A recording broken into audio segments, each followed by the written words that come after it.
नमस्कार दोस्तों, आप सभी का स्टडी रूम में हार्दिक स्वागत है। मैं हूं गौतम सपावत और आज के इस वीडियो में हम चर्चा करेंगे आज यानी कि 15 जून 2021 से संबंधित सभी महत्वपूर्ण क्वेश्चनों के बारे में।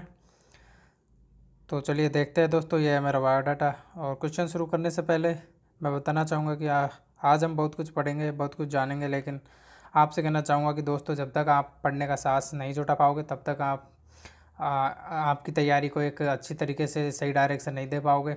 यदि आपको जॉब लगनी है, एग्ज़ाम को फाइट्स करना है, अपनी रैंक को सिक्योर करना है और टॉप रैंक में आना है, तो आपको आपके मध्य या आपके अंदर आपको एक साहस जगाना होगा पढ़ने का। तभी आप आपकी जो मंजिल है उसे हासिल कर पाओगे। तो इसके लिए आपको अच्छे टीचरों से पढ़ना होगा और सही कंटेंट पढ़ना होगा और आपको जो पढ़ने की आपकी डायरेक्शन है उसको सही दिशा में ले जाना होगा। तो चलिए आज के हम क्वेश्चन शुरू करते हैं। आज का क्वेश्चन नंबर फर्स्ट है, हाल ही में हुए G7 सम्मेलन में हरित क्रांति के लिए जो वैश्विक तापमान को कितने डिग्री सेल्सियस तक सीमित करने का संकल्प लिया गया है। Option A 2 degree, B 3 degree, C 4 degree और डी है 1.5 डिग्री। तो दोस्तों इसका आंसर बताने से पहले मैं आप सभी से कहना चाहूँगा कि आप जब कभी भी ऑनलाइन वीडियो के माध्यम से क्लास लेना शुरू करें तब आप क्वेश्चनों को नोट करते हुए चला करो, ताकि बाद में आपको रिवीजन करने में आसानी रहे। तो इसका जो सही आंसर ऑप्शन डी यानी कि 1.5 डिग्री सेल्सियस तक की तापमान को सीमित करने का संकल्प लिया गया है। और पेरिस समझौते में भी जो वैश्विक तापमान है उसको 1.5 डिग्री तक ही रखने पर बल दिया गया है। हालांकि कोशिश की जाएगी उसमें कि तापमान 2 डिग्री से ज़्यादा ना जा पाए और विशेष कोशिश की जाएगी कि उसे 1.5 डिग्री तक ही रखा जाएगा, लेकिन इस संकल्प में इसे 1.5 डिग्री पर रखने का संकल्प लिया गया है। तो G7 जो कंट्रियों का सम्मेलन है, इसमें 7+1 यानी कि अब वर्तमान में 8 भागीदार है। इनमें जैसे Canada, France, Germany, Italy, Japan, UK और यूएसए के और ईयू भी इसके अलावा एक है। तो ईयू तो अपने आप में 26-27 देशों का संगठन है। दोस्तों एक इनफॉर्मल क्लब है। इसका जो पर्पज़ है, जो वैश्विक मुद्दे होते हैं इंटरनेशनल पॉलिटिक्स के, उन पर चर्चा करना होता है। यह देश उन देशों के जो शीर्ष नेता होते हैं उनके मध्य यह किया जाता है। नेक्स्ट क्वेश्चन है, फ्रेंच ओपन के पुरुष एकल का खिताब किस खिलाड़ी के द्वारा जीता गया है। Option A Rafael Nadal, B Novak जोकोविच, सी स्टेफनोस सित्सिपास और डी रॉड लेवर। इसका जो सही आंसर ऑप्शन बी है यानी कि नोवाक जोकोविच द्वारा फ्रेंच ओपन के पुरुष एकल का खिताब हाल ही में जीता गया है। नोवाक जोकोविच है जो सर्बिया के रहने वाले हैं और इस समय ये वर्तमान में टेनिस के क्षेत्र में विश्व नंबर 1 रैंक पर बने हुए हैं। और ये फ़ोटो हम जो देख पा रहे हैं यह नोवाक जोकोविच का ही है। नेक्स्ट क्वेश्चन है, हाल ही में जारी की गई ICC टेस्ट रैंकिंग में किस देश की टीम नंबर 1 पर रही है। ऑप्शन है ऑस्ट्रेलिया, बी इंग्लैंड, सी न्यूजीलैंड और डी है भारत। इसका जो सही आंसर ऑप्शन सी यानी कि न्यूजीलैंड है। हाल ही में इन्होंने इंग्लैंड को हराया, इसके बाद यह टॉप रैंक पर पहुंच चुकी है। भारत सेकंड नंबर पर है और 18 जून से भारत और न्यूजीलैंड के मध्य ICC टेस्ट चैंपियनशिप का फाइनल खेला जाएगा। तो हो सकता है एक बार फिर रैंक बदल जाए, लेकिन हाल ही में अब जो रैंक आई है उसमें नंबर 1 कौन है, न्यूजीलैंड। भारत सेकंड नंबर पर चला गया है। नेक्स्ट क्वेश्चन है, हाल ही में चर्चित रही खुशालसर झील का संबंध किस राज्य से है। ऑप्शन है हिमाचल प्रदेश, बी उत्तराखंड, सी जम्मू कश्मीर और डी है पंजाब। इसका जो सही आंसर ऑप्शन सी यानी कि जम्मू कश्मीर है। जम्मू कश्मीर के श्रीनगर में स्थित है यह झील, खुशाल सागर झील। यह अपनी गंदगी के कारण न्यूज़पेपरों में चर्चा में रही थी।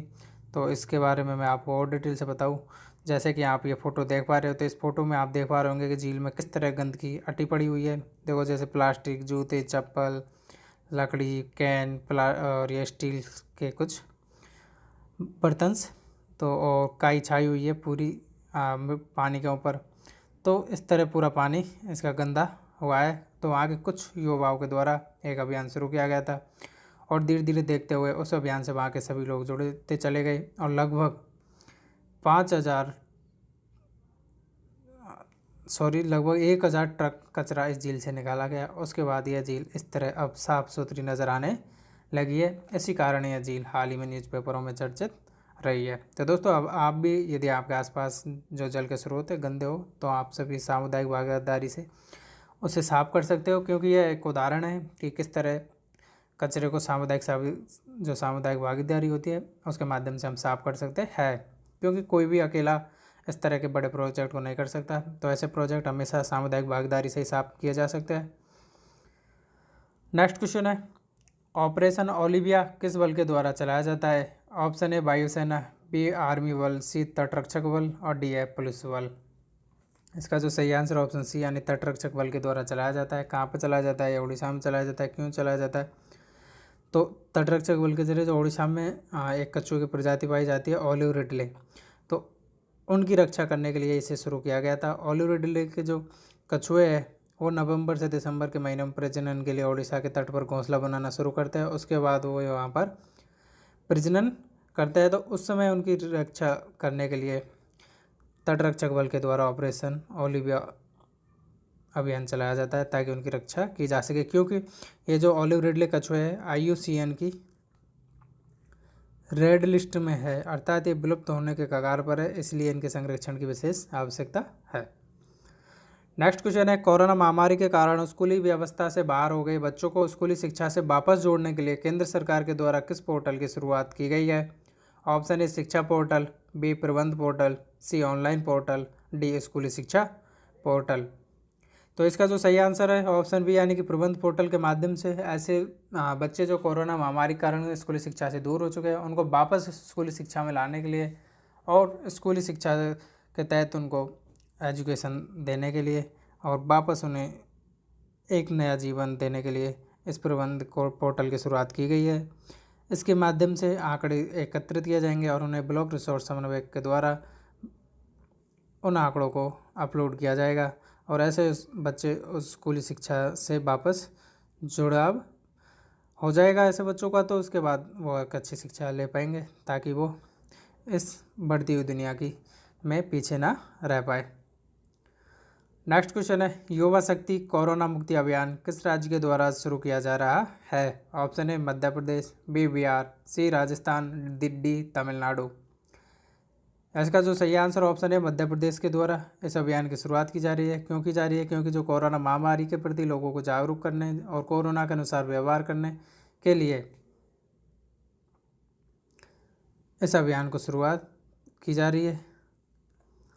तो इस अभियान के तहत 16 लाख शिक्षक और छात्रों को कोविड-19 के प्रति जागरूक किया जाएगा और उन्हें कोविड के अनुरूप व्यवहार टीकाकरण की शिक्षा दी जाएगी और इससे लोगों में भी जागरूकता बढ़ेगी ताकि इस महामारी को जल्दी से जल्दी हराया जा सके। नेक्स्ट क्वेश्चन है, भारत के किस पूर्व खिलाड़ी को अंतर्राष्ट्रीय क्रिकेट परिषद हॉल ऑफ फेम में शामिल किया गया है? ऑप्शन है वीरेंद्र सहवाग, बी बीनू माकड़, सी सचिन तेंदुलकर और डी अनिल कुंबले। तो ICC हॉल ऑफ फेम में शामिल किए जाने वाले खिलाड़ी ऑप्शन बी यानी कि बीनू माकड़ जी है। बीनू माकड़ यानी कि विनोद माकड़। तो ये इसलिए जाने जाते हैं क्योंकि इन्होंने एक रिकॉर्ड ओपनिंग में एक रिकॉर्ड पार्टनरशिप की थी 413 रन की। तो उस समय के खिलाड़ी पंकज रॉय जी के साथ कब की थी? सन 1956 में।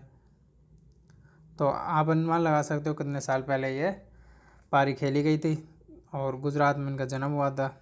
तो इनके कई ऐसी जो योगदान है इन्हीं को देखते हुए क्रिकेट के क्षेत्र में इन्हें ICC के हॉल ऑफ फेम में शामिल किया गया है। और ये फ़ोटो आप जो देख पा रहे हो ये बीनू माकड़ जी का ही है। नेक्स्ट क्वेश्चन है, बॉट्स में पोलैंड रैंकिंग सीरीज में किस भारतीय महिला खिलाड़ी के द्वारा कुश्ती में स्वर्ण पदक जीता गया है? Option A Ritu Phogat, B Vinesh Phogat, C Babita Kumari और डी है संगीता फोगट।